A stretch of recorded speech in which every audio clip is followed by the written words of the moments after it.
Huwag kang lilingon. May isang lumang kalsada sa probinsya na walang ilaw. Tahimik sa araw pero sa gabi.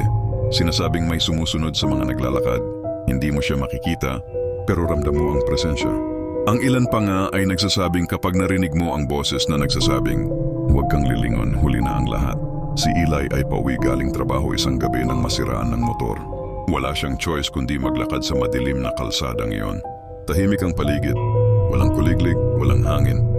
Tanging tunog ay ang kanyang mga yapak sa sira at basa na kalsada. Maya-maya may narinig siyang isa pang hakbang sa likod niya. Huminto siya. Huminto rin ang tunog. Guni-guni ko lang to, bulong niya sa sarili. Pero ramdam niya ang kilabot sa gulugod. Nagpatuloy siya sa paglakad. Mas mabilis na ngayon. Ngunit bumalik ang tunog, mas malapit na. Biglang may bumulong sa kanyang tainga, malamig at mabigat. Huwag kang lilingon. Nanlamig ang buong katawan niya. Gusto niyang tumakbo, ngunit parang may nakabaon sa kanyang mga paa. Ramdam niya ang malamig na hangin na humahaplos sa kanyang leeg, na parabang may humihinga sa kanya mula sa dilim. Pinilit niyang huwag tumingin.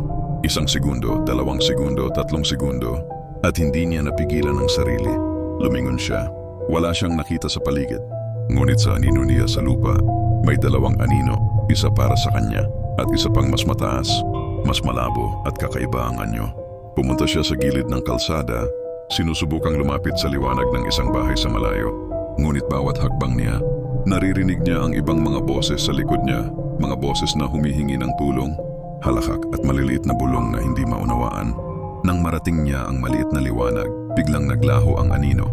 Ang kalye ay nanatiling tahimik pero sa kanyang dibdib, alam niya, hindi ito nagtatapos dito. Tuwing gabi, ang anino ay bumabalik sa kalsada, naghihintay sa susunod na naglalakad. At kapag narinig mo ang malamig na bulong, huwag kang lilingon. Mahalaga na sundin mo ito.